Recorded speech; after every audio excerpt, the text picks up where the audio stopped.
Hi,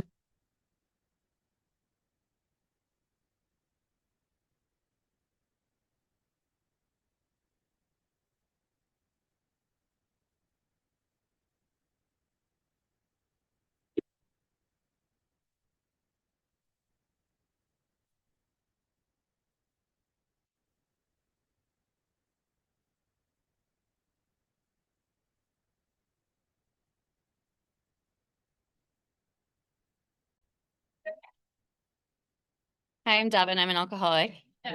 I have notes, so please just bear with me here.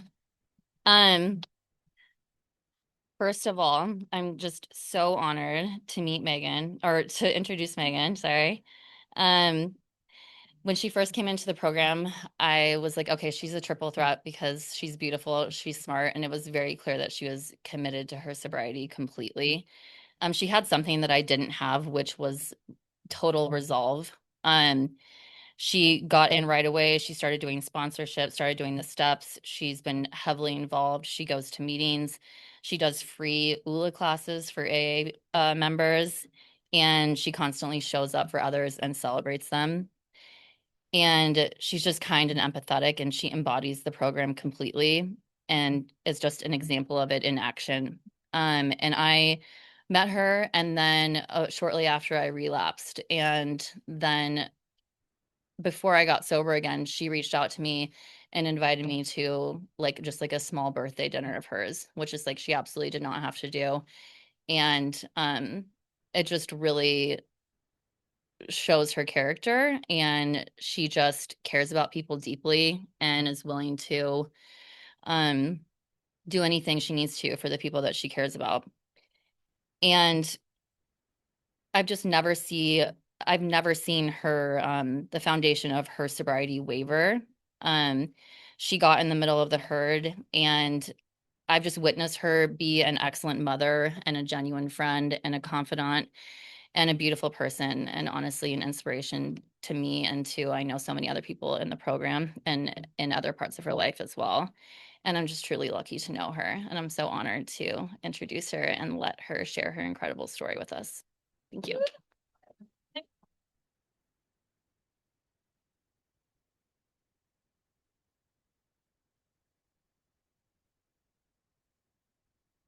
Hi, everyone. My name is Megan. I'm an alcoholic. I locked myself out of my car this morning. So normally it's like funny because I'm usually late to a meeting anyway, but like I actually had an excuse this morning. I like had my life together and I was like, we're gonna do it. We're gonna be on time. And I like rushed out of my house and I got down to my car and like I beeped to get in my car and I was just like, no. Like, and I had a dream last night that I was half an hour late and then the meeting got canceled.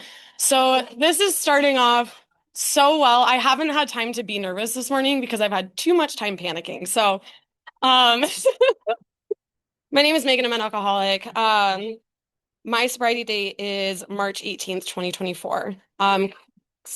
Congratulations to the people who got coins today. Dev, thank you so much for introducing me. I'm so glad that we met in sobriety because Lord knows we would have burned this city down together if we were drinking. Um, I felt really, really honored so I've been listening to the speaker tapes on YouTube. I highly suggest that everyone does it. It's really, really cool once you spend some time in the rooms and get to know these people. And I walked up to Stanley after a meeting and I was just like, Stanley, and this was the weirdest thing to say to someone. I was like, I know your life. And he was like, what? And I was like, I've listened to your story and I've listened to like so many people's stories and it's just like the experience, strength, and hope. And so when I talked to Stanley about that, he said, and I had envisioned speaking like I envisioned getting my 1 year coin. And I was like, that's going to be down the road. It gives me something to look forward to. And he was like, do you want to talk in 2 weeks? And I was like, sure. So here we are. I feel very, very grateful to be here and to be able to do this and see so many people in this room that I just like love. So many people I haven't met yet, but I'm sure I love you too. So yeah, my story. So yeah, day after St. Patty's 2024, we'll definitely get there. Um, and it's funny doing these notes. I was like writing them down and I like wrote down where I was born because I'm gonna forget that, like being up here, but it's just And I also worried, I was like, am I going to be able to talk that whole time? But then I remembered the time I sent my sponsor a 27-minute voice memo over, this is a very true story, over something that happened. So I think we will be just fine. So I was born in Germany. I was a military brat, go Army. And my family, I have an older sister and two younger brothers. There's only out of my mom, my dad, my older sister, and then my two brothers, there's only one of us that knows how to use substances like a normal human being. And so I was kind of around it my whole life. In Germany, things are really, really accessible there. I grew up with like a cigarette machine right across from my house where you just go put money in and then you get cigarettes that way. So, and then the drinking age there was 16 for beer and 18 for hard alcohol. Um, so the first time I smoked a cigarette, I was in fifth grade, and I immediately panicked and went and told my mom. And she was like, okay. And then I it's funny like when I start thinking about this stuff because there's just so much you kind of forget until you start thinking about like the lineage of like how you got here. So then when I was like in middle school, so like everything was fine. I had a really normal upbringing. I had parents that loved me. Siblings, you know, it was great. And then like when I was in middle school, we had a store right down the road and I started like stealing. And it's funny when people talk about stealing in the rooms, I was like, I never did that. And then like thinking about this, I definitely did. I would like steal candy at first, and then they had little shooters of vodka, and I didn't steal it for me. I stole it from my sister. My older sister, she's 18 months older than me. And when I was talking to Jackson, that's my son, I have a 16-year-old. When I was talking to him about it yesterday, he was like, "Why?" And I don't know. I just like looked up to my older sister and she asked me to, so I did it.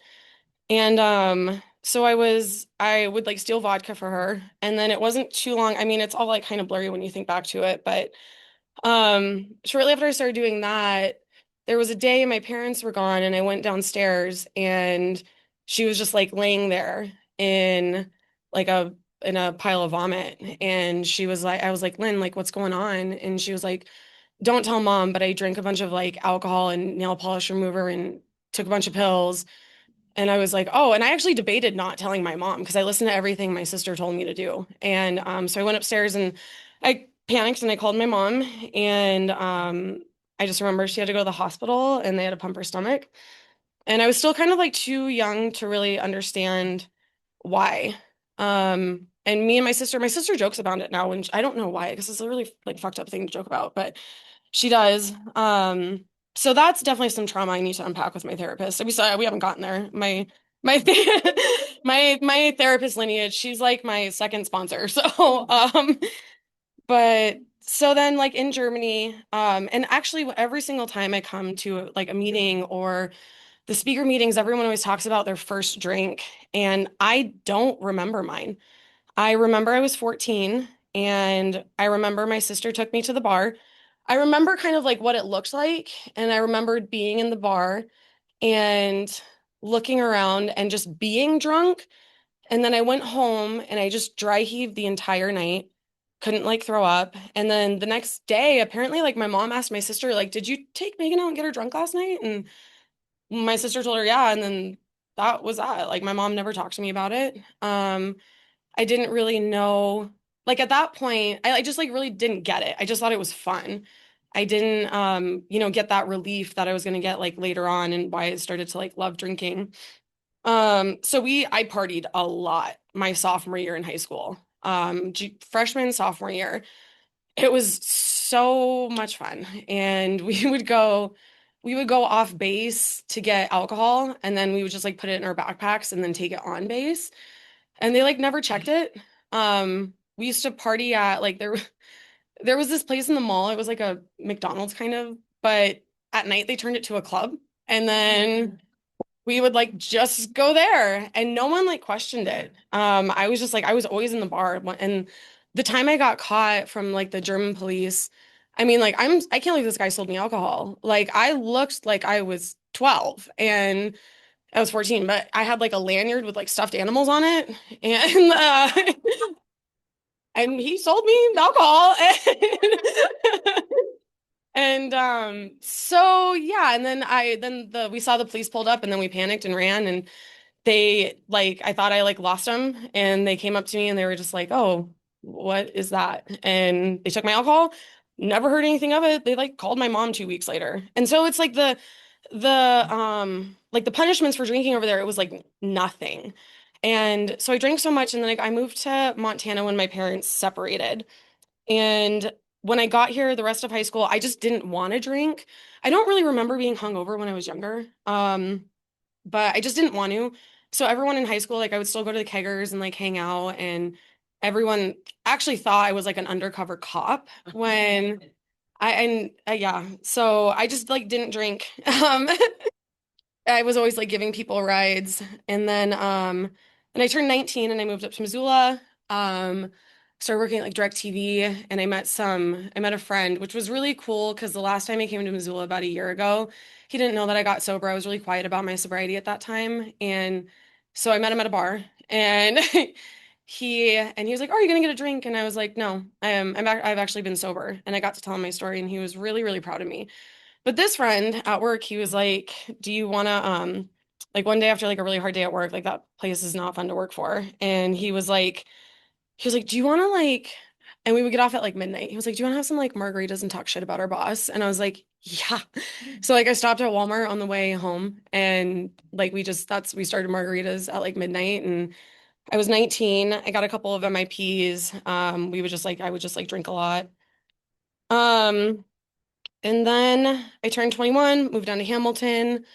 I met my son's dad. He was a bouncer at a bar, and we were together for like 2 months. And right before this happened, the day after my 21st birthday is when I got my DUI, my first DUI. It was the day after my 21st birthday. I didn't want to go out, but I did. And I got pulled over. That was not fun. My bail bondsman's name, he worked for Lucky's bail bondsman. And I was like, that's ironic because I don't feel very lucky. And so then that happened, and that was a slap on the wrist at the time. I mean, I'm sure a lot of us know here getting DUIs. And then I remember being at a bar and I had like a Bud Light, and I had a feeling I just knew is I was like, I'm pretty sure I'm pregnant. And I went up to my mom the next day and I took a pregnancy test, and she was sitting outside smoking a cigarette. And I was like, "Mom, I need to talk to you." And she literally said, she goes, "You better not tell me you're pregnant." Well, I was. And I really hadn't been with his dad. We were together for like 2 months. And so I was just like, wasn't sure what I was going to do. And we obviously decided to have my son, which I am so grateful for. And um, yeah, so I didn't drink during my pregnancy at all. My drinking just kind of like falls into like the party category, majority of it. Um, we had a really toxic relationship. He drank too. And I just remember like after I was pregnant, and not drinking, I like was breastfeeding. And then I remember the day I decided to stop and I was so relieved. I was like, thank God I can finally drink. That was the first thing I thought of. It wasn't, about what I could do for my son, or I didn't take him into account at all. And I was so excited that I got to drink finally. And there was one time I am so freaking lucky. My son's dad was out of town and I just like decided that I could drink like I did before I had him. And I like downed like an 18 rack of Bud Light and passed out and I completely blacked out. I'm so lucky that nothing happened that night because I remember waking up the next morning and there's this little baby sitting there looking at me who depends on me. And I mean, he was like 3 months old. And there's no way I could have shown up for him as his parent. I couldn't have been there for him if he ever needed anything. There's a couple of times I feel like that, looking back now, but me and his dad separated and I loved to party. The weeks I didn't have Jackson, I would just go out and I would just drink and party. And then the weeks I did have him, he would get sent down to my mom's because, I couldn't be bothered to be a parent. It was too, and I would always justify it like I'm so young, like this is what people my age are doing. And yeah. And then during that time I got my second DUI.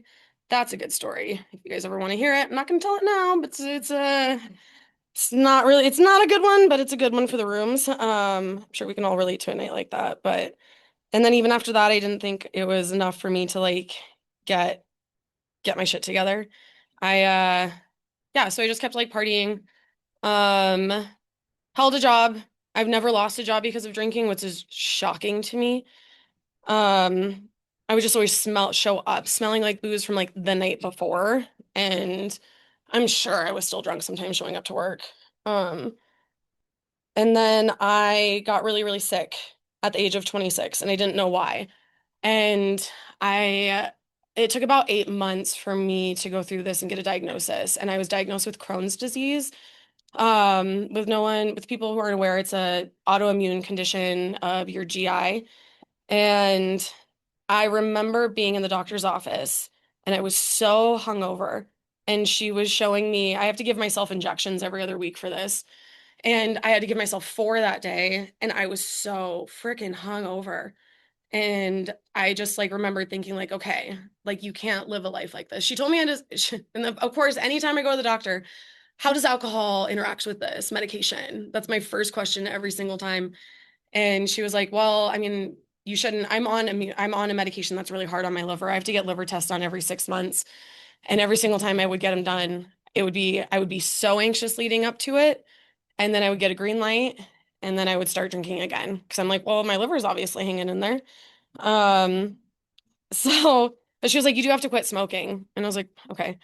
Um, yeah. And then so I met this guy. Um, Oh, he sucked. Oh, he sucked so bad. He sucked so bad. He wanted nothing to do with like my son. But I was in love for a year and he just completely like co-signed on all of my bullshit. He loved to party. And during that time, I definitely did some stuff that actually scared me. I've never been big into like smoking weed. I'm way too anxious as a human being for it. But he did, and so I remember there were some nights I would drink and then smoke weed with him, but then I would be so anxious from the weed, then I would have to take Xanax to ease me off of that. And like you can die doing that, you know? And that it's just there, it was never enough.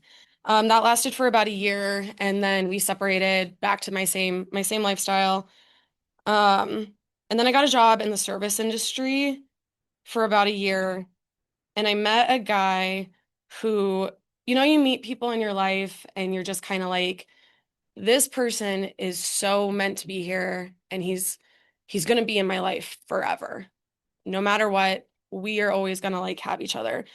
He also really liked to party, which was nice. And so um we would party a lot, always after shift, after working. I worked at Old Chicago. Um And one night we went out and partied, and I replay that night a lot over in my mind. And we went out and partied, and he died. And that still, yeah, that was really, really hard. He was an amazing human being. He was only 26. Um, thanks. He uh he was a beautiful human. There was a lot of people that just he impacted your life in a really amazing way. Like everyone was really lucky to know him. And I blame myself for it. A lot of it because I'm the reason he went out that night. I was supposed to go on a date canceled. Sorry, I need my water. Um,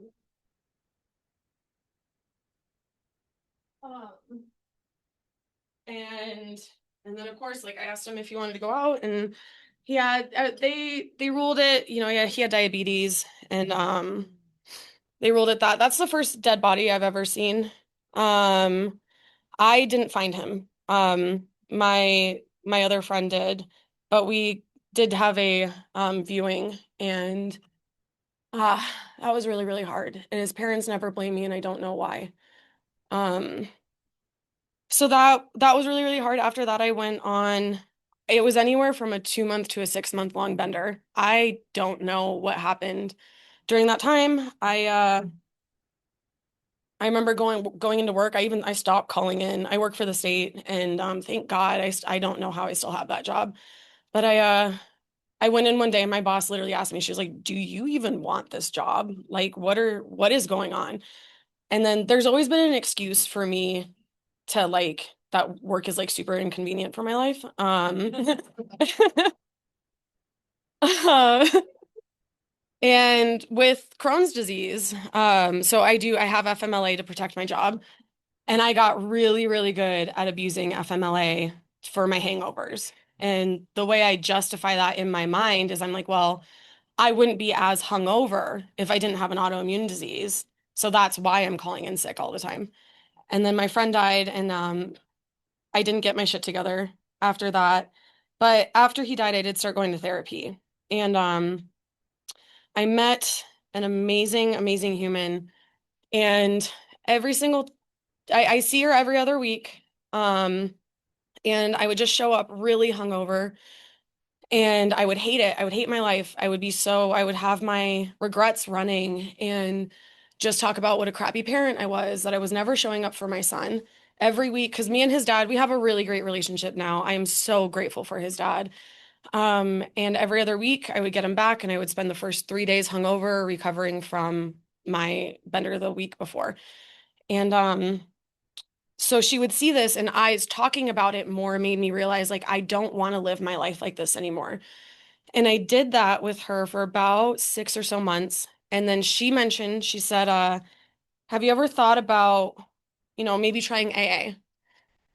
And I was like, no, but maybe I should. And so I did. I went down to, and I think about this. I would turn my location off because I didn't want people to know I was like trying to get sober. Um, I was really, really quiet about my sobriety. I was really quiet about it. And so I went to the first meeting I went to was the Monday night women's group. And there was about four or five women in that room. And I showed up and I just cried the whole time. And like, I mean, in a bigger meeting, you can definitely get away with that. But in a small meeting, they just kind of like looked at me and I have no idea who those women are. So if you're here, thank you. Like, um, so they had like a topic and then they started like, they had very short shares and then they all just kind of like looked at me and I held them hostage for 45 minutes. And I just talked to them, about what was going on and everything. And then I felt this relief. Felt like, wow, like I can get this out. So the next night I went to the solution group on Tuesday. That was the first time I met Kelly. And she was so nice. I mean, same thing. I sat in the back row bawling the whole time. I have no idea what the person said. Just crying. And I'm sure that she saw I was broken as hell. And she came up to me and she's like, "Hi, my name's Kelly." And she was just so nice and full of life. And then she was like, "Okay, well, can I have your number?" And I was like, "Yeah." And she was like, "I'm gonna save you on my phone as like gorgeous Megan." And I was like, "Okay, stop. Like I can get down with this." Um, and then I think after that I talked to Kelly, I think at this meeting, and nope, that wasn't it. So then I went back to therapy, started drinking again, stayed away from the rooms. And then same thing, got back on my bullshit, didn't want to do it anymore. Um, Back to the rooms, met Kelly for a second time, and she just came up to me, "Hi, my name's Kelly." And I was like, "Hi." And I remembered her, and I kind of wonder, I'm like, I don't know. She played it off really, really well. And I told her, I was like, "Yeah, like I'm trying to, stay sober." And I said, "I have this Fairmont trip coming up with these girls." And she was like, "You got this. You can do this." I don't even know if I've told you that. I have one of my best friends here. And she was like, "You got this. You can do it. Like, just text me, call me. Like, you can get through this weekend without drinking." And I was texting her on the way to Fairmont, and I got to Fairmont, and I told one of my friends, I was like, "I'm going to try really hard to not drink." Because I would do all these stints. Like, people knew I was capable of it. I would do all the things that they talk about in the book. I would try all the different things. I would convince myself I had it under control because I would do these like little stints where I would stop. Um, I would be like, "Okay, I'm going to do this like fitness journey. I would do 75 hard. I would do Whole 30, and I would stop this like drinking." And I told my friend, I was like, I'm gonna try and not drink. And she's like, okay. 20 minutes later, I was in line for the bar.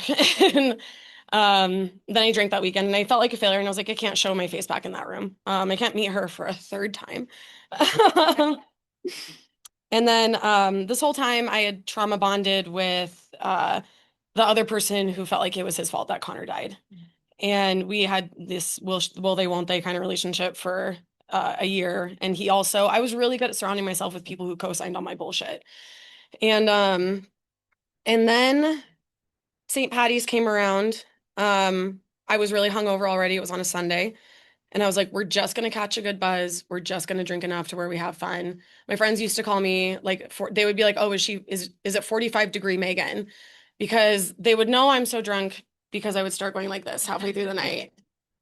And I would be at a 45 degrees. And that's how they knew. And I was like, we're not gonna get 45 degrees tonight. And by the time brunch was over, I was 4 or 5 double Caesars deep. And that day was just you know, one of those days. And the next day, my bottom was I just remember sitting on the couch crying. I have no idea what I was talking to my ex about. We aren't together anymore. He's a great human being though. And the next morning, so with my Crohn's disease, again, medication I have to take, and I took it the next morning. I couldn't remember if I took it the night before.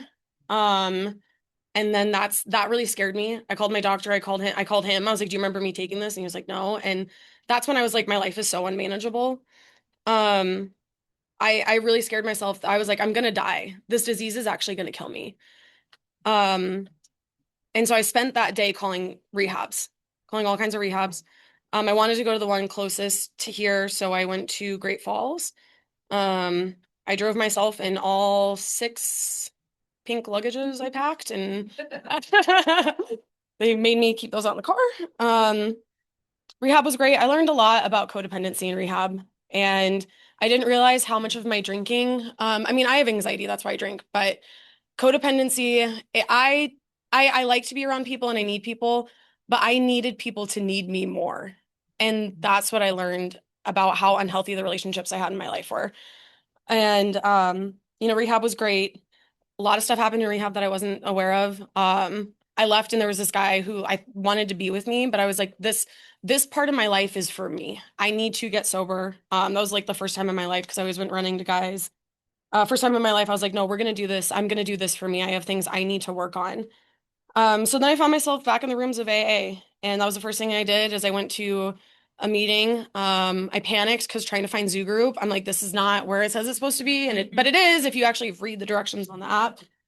And I started going, and the same thing, I would just be in the back of the rooms. I would be crying the whole time. My shares were always a pity party. It was never my fault. And yeah, and so then I was really cautious of how I was going to pick a sponsor. I listened for about 3 months. Don't recommend. There's temporary, you can get a temporary sponsor. But I listened, and then this woman who kept talking, her shares were always so wise. And I was like, she's got this like pretty figured out. And I was like terrified to ask her, but I asked Sid, she's my sponsor, and she's amazing. Um, and I I started working the steps. She would read it to me and nothing would hit. And then she would stop and she would like really explain it and break it down, but nothing was sticking up here. I was always elsewhere when we would start working the steps. And I started meeting people in the rooms. Being in the rooms was really, really hard at first. And I realized I had to start I had to force myself. Like they would have all these get-togethers and invite me, and I'm like, I can't go. I can't go. I don't know how to talk to people like without alcohol. I have to have something in my hand at all times. And I went and it was really uncomfortable. But I remember sitting around like a group gathering and they were sharing super crazy stories. And I was like, wow. Oh, and I was like, this kid was like 21. And I was like, holy cow. And I was like, okay, these are my people. Like they get it. And then I started working the steps with my sponsor. And then like after a couple months of doing it, I was like, this just like isn't for me. Like this isn't connecting. And so, because this whole time I'm so self-aware, I'm so self-centered, I know what I need. And so I told Sid, I was like, I don't think I need to like do this anymore. And she was like, okay, I'm always here if you need me. I'm always here if you need me. And I said, okay. And so then I started talking to someone else and I asked her to sponsor me for a hot minute. And that wasn't like the vibe for me either. And so then I was like, shit. I was like, Sid is actually exactly what I needed. Like, so then I had to go crawling back to her like an ex-boyfriend. I had to be like, will you please take me back? And she did, of course. She was like, of course I will. Of course I'll take her back. I'll take you back. And then we started working the steps again. I I still didn't have any buy-in with the steps, but I was like, I'm gonna give this an honest shot. I'm gonna actually like do it. And then like, the whole four step, all the things, you start unpacking it. And I started writing it all down and I have to set a date where she's like, we're going to set a date and that's when we're going to get this done by. Because I will not hold myself accountable. I need, this is a program of accountability. Like you just show up for yourself, And we set a date and I was getting ready to go meet with her and I was still working on my first step before walking out the door. And my son was like, well, if it isn't someone waiting till the last minute to do their homework.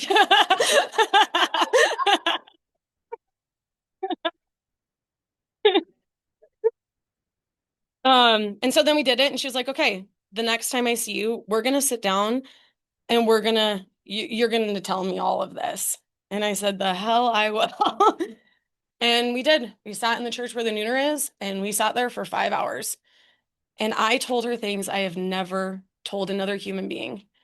And because I was utterly honest in this, and I didn't know how it was gonna work. I didn't know how unpacking some things that had nothing to do with drinking, how that was gonna bring me relief.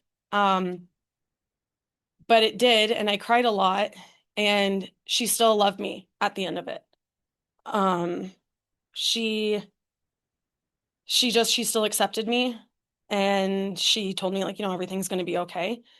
And I left that day and she's like, just be kind to yourself tonight. And I went home and I got a really big sandwich. And I sat there and it was that day that I finally had buy-in with the program. I finally had buy-in and I was like, this, I actually really want to do this. And I actually started truly working a program at that point. And I started doing the things my sponsor suggested. I am not, sometimes I'm not good about calling her. I do when I need to for sure. And I sometimes I like force myself to do these check-ins and I always feel better after. I send her little voice memos and that's like what worked because she told me she was like, you can call me and she's like, if you need to call me more than once and keep leaving voicemails, you can do that. But like I can talk. And so after like the last time of me doing it, it was like the third time I had to like call and leave a voicemail. I discovered I can send her voice memos and I don't know if she loves that, but yeah, send her some podcasts sometimes. And so I started really listening in meetings. There is one share that has stuck with me my entire sobriety. And they were sharing about, because I crave chaos. I crave chaos. And in the meeting, he was talking about someone, I think it was a sponsee that was having a really hard time. Their life is a disaster. Mine is constantly still. Hence this morning, I cannot believe I locked myself out of my car. Like a pair of keys hate to see me coming. I swear. It's like my DUI. Um, and his share was talking about what's your house look like? Are your dishes done? Are your clothes put away? That's my baseline now. When my life seems chaotic, is I start doing what I have control over. And can I clean my house? Because in this program, I've learned I don't have control. I am not the one in control. Giving that control over to my higher power has relieved so much of my anxiety. For the reason I drank was to relieve all of my anxiety. And I had no like white light. I had no pink cloud after treatment. It has been gradually for me that I've forced myself to do the things that are suggested, that I finally had buy-in and I started praying. The first time I prayed was actually in rehab because I thought my roommate, who we got into an altercation, I thought she was going to kill me in my sleep. And so that was the first time I did because we didn't get along. And Yeah. That was the first time I actually genuinely prayed. And then I started praying and I pray constantly. And, my sponsor says, if I'm struggling through something or even like I prayed before I left my house today. And then my higher power was like, we're going to leave your keys. And I was like, okay. Um, but so that's my baseline now, because I realized over time with working this program, I am not the one in control. Things happen as they should. Whoever's up there moving the pieces. And I realized that too. And I hated the part in the rooms where people, would say, you're not that special. Because I found that ULA, I teach dance fitness and I love it. And it's like almost something it's helped save my life. And I showed up to that really broken. And in that program, it builds you up. It says you are enough, and so I spent my baseline down here and then ULA built me up. And then I got right back into the rooms and it broke me right back down in a good way though. That I am not that special in the sense of I remember I was having a real bad day and I was in self-pity. I love to wallow in self-pity. And I was talking to Sid and she was like, "Do you really think that your higher power is up there saying, what can I do to mess up Megan's day?" And that's when it hit for me. And I was like, I am not that I'm important, but I'm not that big where the world revolves around me. Um, because I am very selfish, I'm very self-centered. I'm very aware of it, but that doesn't stop me sometimes. And now with like working a program, I know what healthy friendships and healthy relationships look like. Um, I working in the steps, it really is, and I can get down on myself because I'm not as at 2 years, I'm not as far along as I thought I would be. I'm just getting to the amends. And I was terrified to show up in this room and tell everyone that because people get up here and they talk about, where they're at with the steps and and I feel like a failure sometimes because of where I'm at. And that's not the case. Like I everything and then plus I'm like, well, this is for the rest of my life. So we have plenty of time, to work this stuff. But as long as I continuously keep showing up for myself and showing up with my sponsor, and checking in and being a part of the group, the social aspect of the group has really helped save me. I love people. And then after, through all of this was the third time I met Kelly. And it felt really, really good to see her and tell her I've stayed sober and I had a year coming up, after all these times. Because there was a time where she took to save my number again and it pulled up our old text strings and I was so embarrassed. I was so embarrassed. I was like, dear God, like, how many times am I going to meet this woman? And I hope this is the last time. Like, um, yeah, so I don't work a perfect program.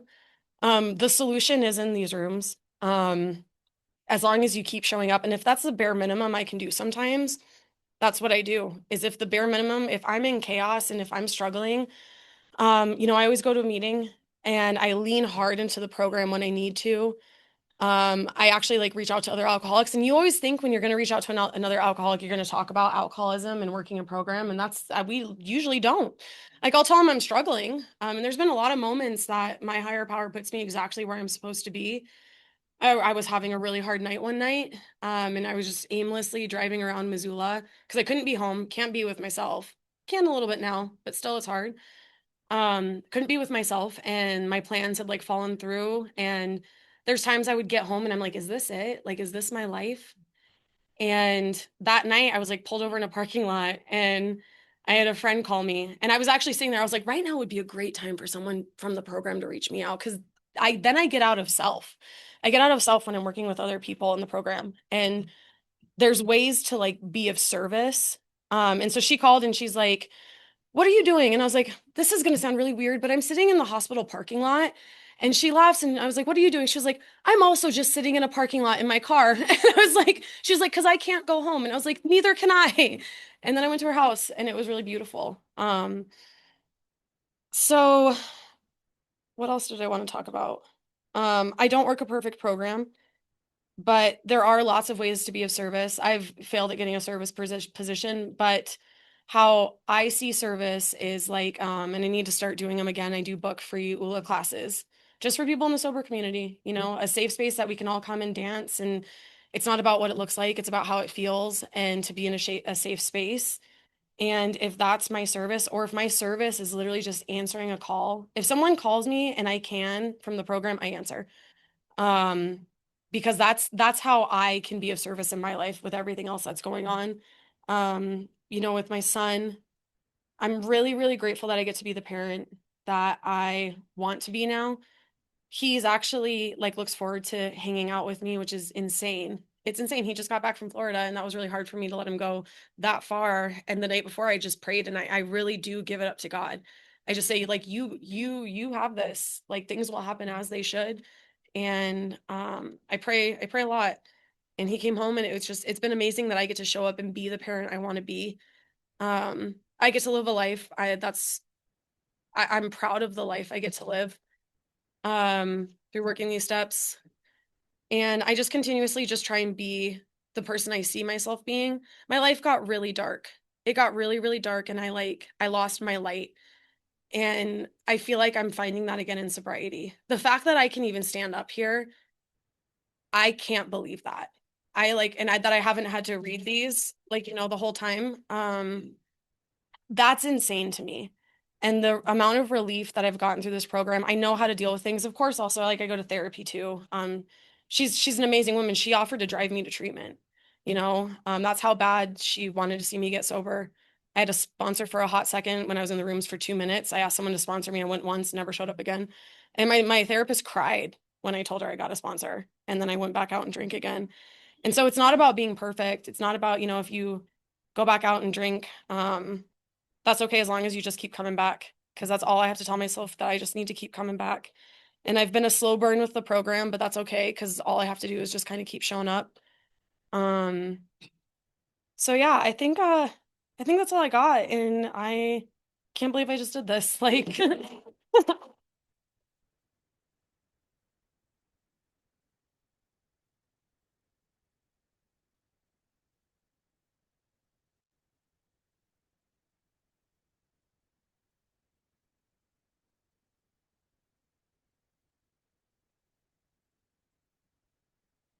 that was